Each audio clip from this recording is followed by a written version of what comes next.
Moi, je pense que c'est par tous les moyens, effectivement, ça peut interroger, tout simplement.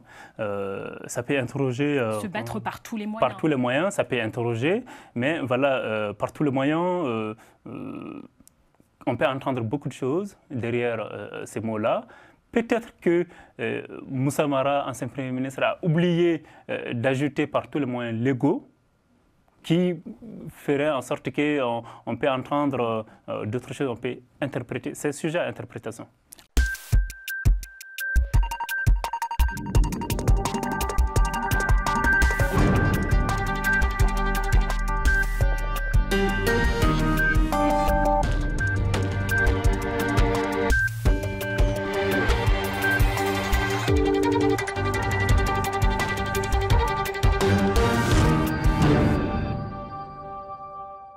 Bonsoir à tous et bienvenue dans l'entretien du jour où au Mali, l'ancien Premier ministre Moussa Mara est toujours en prison depuis le 1er août. Il est inculpé pour un tweet de soutien aux hommes et femmes emprisonnés après avoir critiqué la junte au pouvoir. Et pour en parler de cette affaire, ce soir, nous recevons Amoussoulé Diallo. Bonsoir. Bonsoir. Alors, vous êtes chercheur en politique publique de protection sociale au Mali.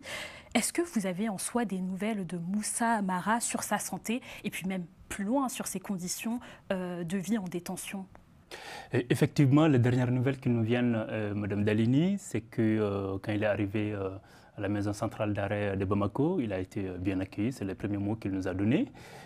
Parce que, vous savez, c'est quelqu'un qui est assez connu, quelqu'un qui est quand même assez ancré au Mali. Donc, les premières nouvelles, c'est qu'il a été bien accueilli et à ces jours-là, nous n'avons pas encore de nouvelles de situations problématiques. Et comment justement vous avez accueilli cet événement, cette affaire-là, l'ancien Premier ministre, donc, à la suite d'une visite auprès des détenus, qui tweete justement en soutien, en faveur donc à ces hommes et ces femmes. Comment vous l'avez ressenti, cette convocation au tout début?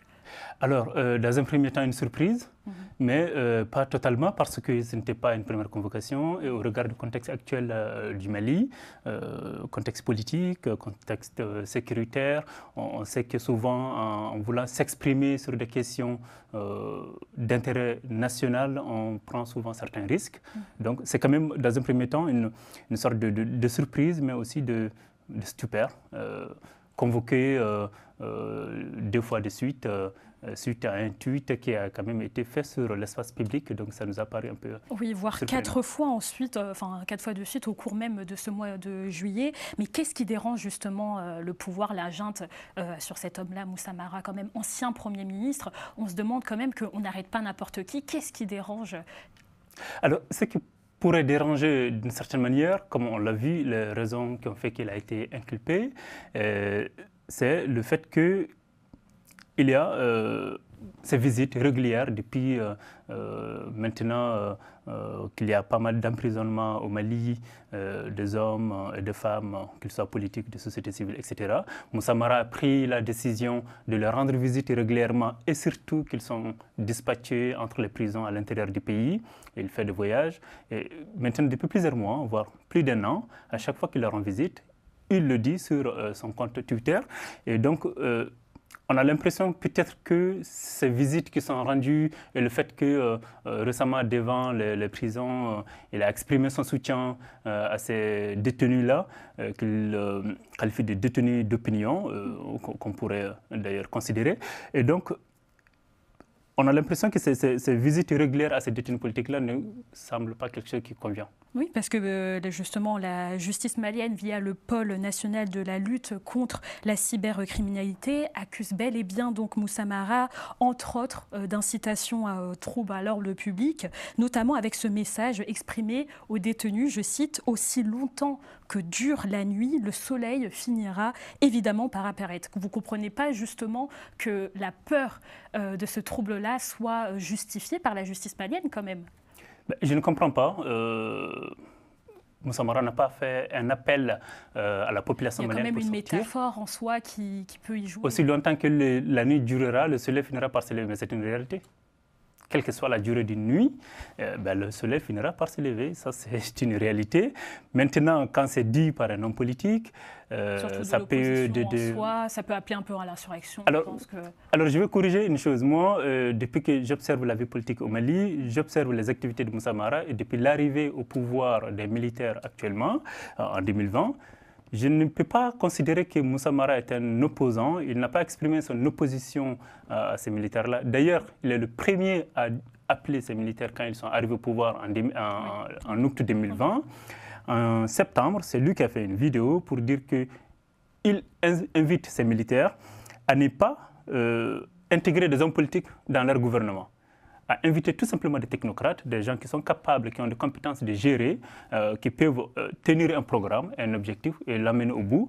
Ne pas intégrer des hommes politiques. Lui-même, il est un homme politique, pour que la transition puisse être une transition de travail et pas une transition politique. Mais dans ce cas-là, pourquoi appeler à ces messages assez métaphoriques quand même? Ça apporte à confusion, et ce qui explique justement pourquoi la justice malienne a peur qu'il y ait un trouble à l'ordre public. Je ne sais pas si c'est une peur ou ça peut l'être aussi, mais en tout cas, si on veut troubler à l'ordre public, soit on appelle aux gens à se manifester, parce que Moussa Mara peut appeler à ce que les gens se manifestent aujourd'hui. On sait qu'il a été chef de parti, fondateur d'un parti. Il a occupé pas mal de postes. Il a quand même des Maliens, une partie des Maliens aussi, qui le soutiennent, qu'il peut appeler, qui pourraient prendre le risque de sortir, de manifester. Mais il ne l'a pas fait. Le tweet qu'il a fait, il l'a fait sur un espace public quand même. En tout cas, Monsieur Diallo, pour l'entourage de Moussa Mara, ces convocations justement répétitives étaient une tentative donc d'intimidation. Mais pourquoi, selon vous, alors on cherche à l'intimider? Parce que, comme on a dit, on n'arrête pas n'importe qui. Vous pensez que vraiment il y a un réel de la part de la justice malienne à l'intimider? Alors, vous savez, quand on parle avec des gens, même qui ne sont pas favorables avec Moussa Mara, avant qu'ils ne soient emprisonnés, qui sont de fervents soutiens des autorités maliennes actuelles, il y a pas mal de gens avec qui j'ai échangé par téléphone, par écrit, qui considèrent que ce n'est pas assez suffisant pour, en tout cas, les mettre en détention. Peut-être l'interdiction de quitter le territoire, etc. Mais moi, je ne juge pas ce point-là. Ça, c'est une décision judiciaire. Maintenant, l'intimider, ça peut s'apparenter à intimider Moussa Mara, parce que si on dissout les partis politiques, les activités politiques sont interdites. Quand un homme politique pose une action, on peut, analyste politique que je suis, forcément une action politique derrière. Oui, on a l'impression quand même que c'est une mise en garde, donc quoi qu'il arrive. Oui, une mise en garde, ces convocations répétitives, c'est une mise en garde. Ça peut aussi être une intimidation, mais ça peut aussi être dans une démarche judiciaire. On convoque dans un premier temps, on interroge, on prend des éléments, on pousse l'enquête, etc. On convoque une deuxième fois, etc. Et si on juge qu'il a raison de mettre la personne en détention, on le met. Ou si on juge que ce n'est pas le cas, on peut ne pas le mettre en détention. Ou le jugement des raisons peuvent quand même varier. Voilà. Et selon votre analyse, justement, est-ce qu'il a plus de chances d'être libéré en soi? Alors, le procès est prévu pour le 29 septembre, d'après les informations que nous avons de son avocat et sur les réseaux sociaux, pour le 29 septembre. Nous considérons peut-être qu'il sera libéré, que ce soit provisoire ou définitivement. Ça, c'est l'action judiciaire qui va nous montrer cela. Car on a l'impression que même si c'est une action judiciaire, derrière, il se cache un peu un jeu politique. Donc on a l'impression de voir que Moussa Mara a quand même un gain là dans cette transition. D'ailleurs, quelles étaient ses positions par rapport à la transition d'Assimi Goïta? Alors, sa position a été la position de quelqu'un qui, d'après mes observations, qui se bat pour construire. Et qui, à chaque fois que les autorités de transition ont posé une action, ont pris une décision publique, s'ils considèrent que ça va dans le sens de l'intérêt du pays, ils le commentent, ils l'apprécient, ils les encouragent. Et dans le cas inverse, s'ils considèrent qu'une telle action posée par les autorités ne va pas dans l'intérêt du pays, selon son appréciation, il le dit, il le critique, et en retour, il propose des solutions qu'il considère comme justes. Et dans ce cas précis, avec ces tweets-là, c'est un soutien exprimé à des gens qu'il considère être emprisonnés et qui, pour l'emprisonnement, pour qui, dans l'emprisonnement, lui interroge, lui, Mara, en personne. Comme vous l'avez dit, dans ses tweets, quand même, il a quand même une part de responsabilité, parce qu'en soi, lors de ses derniers tweets beaucoup plus en juillet, il exprime sa détermination à, je cite, se battre par tous les moyens pour une amélioration politique, comme vous l'avez dit. Mais cette métaphore-là, par la justice malienne, est qualifiée de subversif. Pensez-vous que justement cette lecture est exagérée ou voire mal interprétée?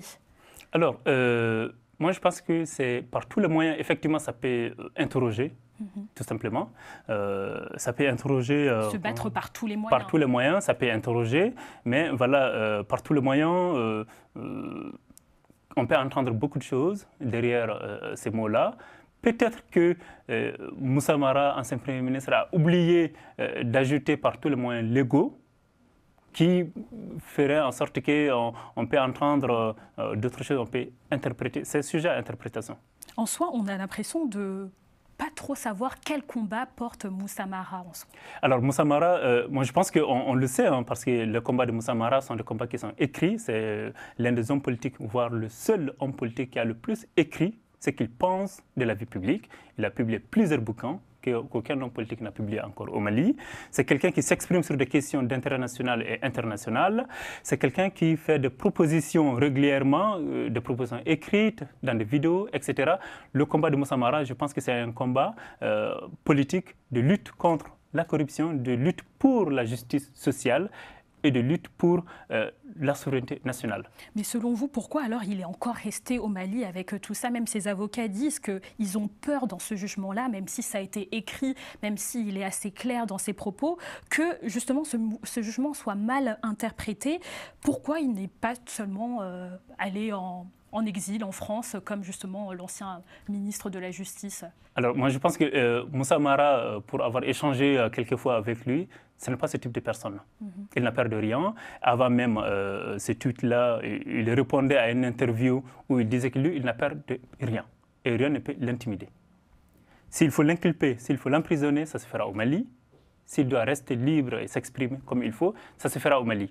Il faut savoir que juste avant, après sa première audition suite à ce tweet-là, il devait se rendre à Dakar pour participer à un forum, un colloque international où il était celui qui tenait le mot d'introduction de ce colloque-là. À l'aéroport, il n'a pas eu le droit d'embarquer. Un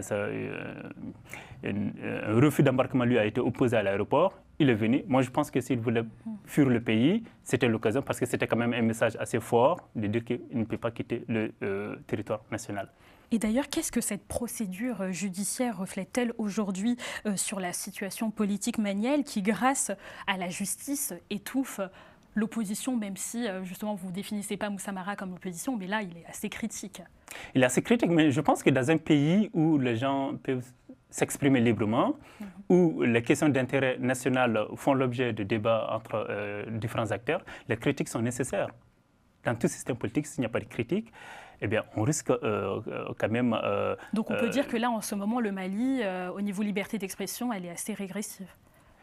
Ben, on va dire que la liberté d'expression, en tout cas, s'exprimer librement et pleinement, entièrement, fait peur maintenant, parce que des risques d'arrestation peuvent survenir. D'ailleurs, quel est votre regard sur l'usage de la cybercriminalité comme charge principale, comme Moussa Mara en soi? Ce n'est pas sur ses écrits qu'il est jugé, qu'il sera jugé, mais beaucoup plus sur ses tweets. Oui, eh bien, ces tweets-là, ça entre dans le cadre de la cybersécurité, puisque ça s'est fait sur Internet. Ce n'est pas un livre qu'il a écrit sur lequel il a été interpellé.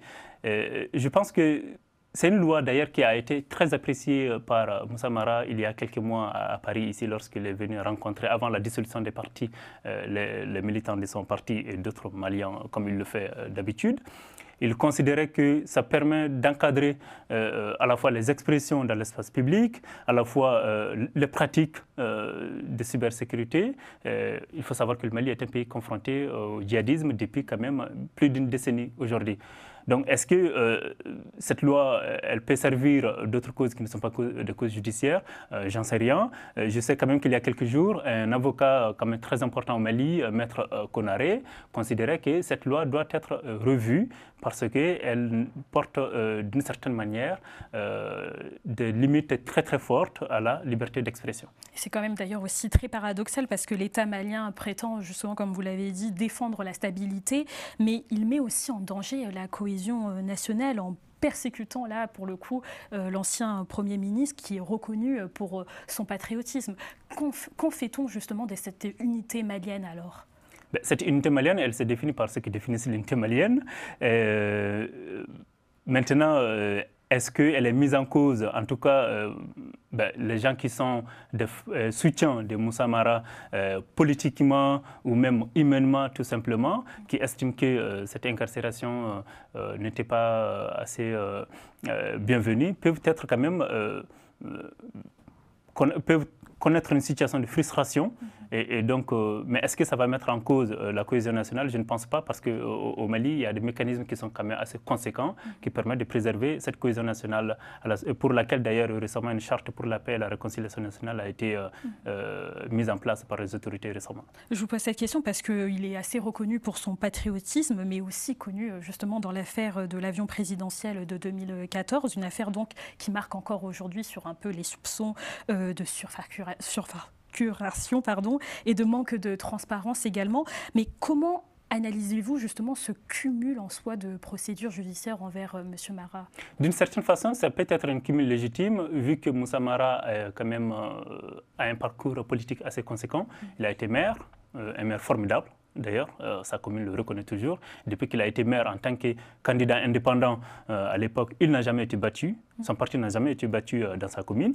Et il a été député, il a été ministre de l'urbanisme, il a été premier ministre. Donc, ça peut être d'une certaine façon légitime. Mais est-ce qu'il y a des faits vérifiable, par exemple dans le cadre de l'affaire de l'avion pour inculper Moussa Mara? Je ne pense pas, sinon ça serait déjà fait.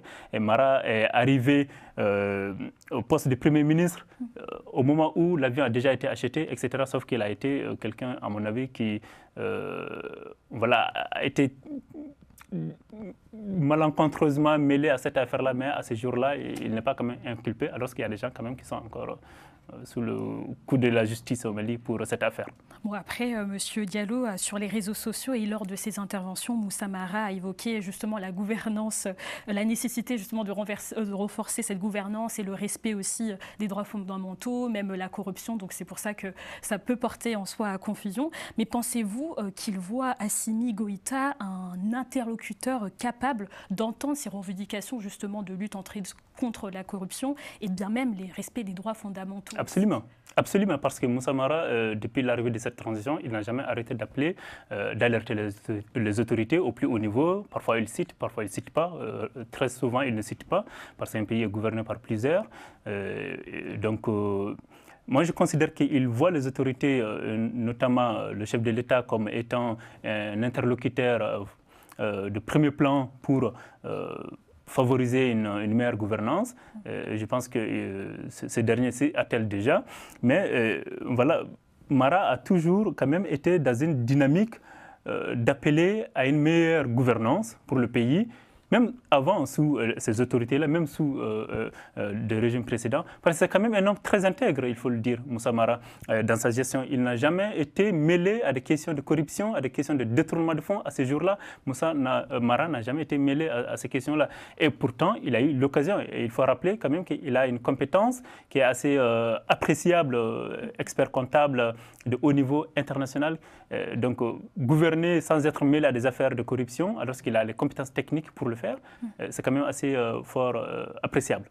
Et vous, justement, M. Diallo, en tant que chercheur en politique publique, quel est votre avis sur les forces, mais aussi les faiblesses des propositions de Moussa Mara pour une transition réussie au Mali? Bon, ses forces, c'est qu'il élargit le champ de réflexion de ceux qui prennent les décideurs publics en faisant ces propositions. C'est aussi une manière de marquer l'histoire en laissant des traces, parce que c'est l'un des rares hommes politiques, voire le seul aujourd'hui, depuis l'arrivée de cette transition, qui continue de s'exprimer comme il le pense. Alors que beaucoup d'autres hommes politiques, ceux qui n'ont pas exilé, sont tout simplement tués. Et il refuse de se taire. Et même récemment, les initiatives qu'il prend régulièrement sont conséquentes. Il n'y a pas un mois, il a lancé le mouvement Ankodunkafa. Ankodunkafa, ça veut dire simplement nous voulons un accès suffisant à l'alimentation pour les personnes déclarées comme en insécurité alimentaire pour lutter contre ça. Moussa Mara est régulièrement en guerre contre ces problèmes sociaux-là. Et donc, la faiblesse, comme vous le demandez, de ces propositions dans le cadre de cette transition, c'est peut-être c'est peut-être le fait que souvent certaines propositions ne conviennent pas aux autorités. Voilà, mais il n'a pas été embêté quand même parce qu'il a fait une proposition qui ne convient pas. Oui. Monsieur Diallo, on arrive vers la fin de l'émission et le procès donc, de Moussa Mara est attendu le 29 septembre prochain. Comment peut-on se projeter justement sur la décision à venir? Comme on l'a dit, est-ce qu'il y a des pistes quand même pour qu'il soit libéré ou quelle stratégie il faut mettre en place? Est-ce que même les partis, même si bon, les partis au Mali c'est assez compliqué, mais quelles sont un peu les revendications même de manifester? Quelles sont un peu les pistes là qui vont se suivre avant le procès? Alors, quand on regarde sur les réseaux sociaux, il y a beaucoup de soutien à Moussa Mara. Et j'ai vu quelque chose de très, très intéressant, c'est des lettres. Hier, je lisais les écrits de l'ancienne première ministre du Sénégal, Aminata Touré, actuellement conseillère du président Diomaye Faye, qui exprimait son soutien à Moussa Mara, et beaucoup d'autres au niveau du Mali qui lui expriment leur soutien par écrit sur les réseaux sociaux, par des vidéos. Et je pense qu'il y avait même des rencontres sportives qui étaient organisées en son hommage, bon, qui n'ont pas eu lieu, pour des raisons que je n'ai pas encore suffisamment connues, mais qui ont été annulées. Donc, je pense qu'il y a des soutiens qui s'affluent. Et les réseaux sociaux nous donnent aujourd'hui cette opportunité de pouvoir soutenir sans aller manifester physiquement. Je pense que les gens craignent de manifester en soutien de quelqu'un quand même qui est mis en prison aujourd'hui. Et quel regard portez-vous donc sur les perspectives que ce procès ouvre pour l'indépendance et la crédibilité surtout de la justice malienne quand même?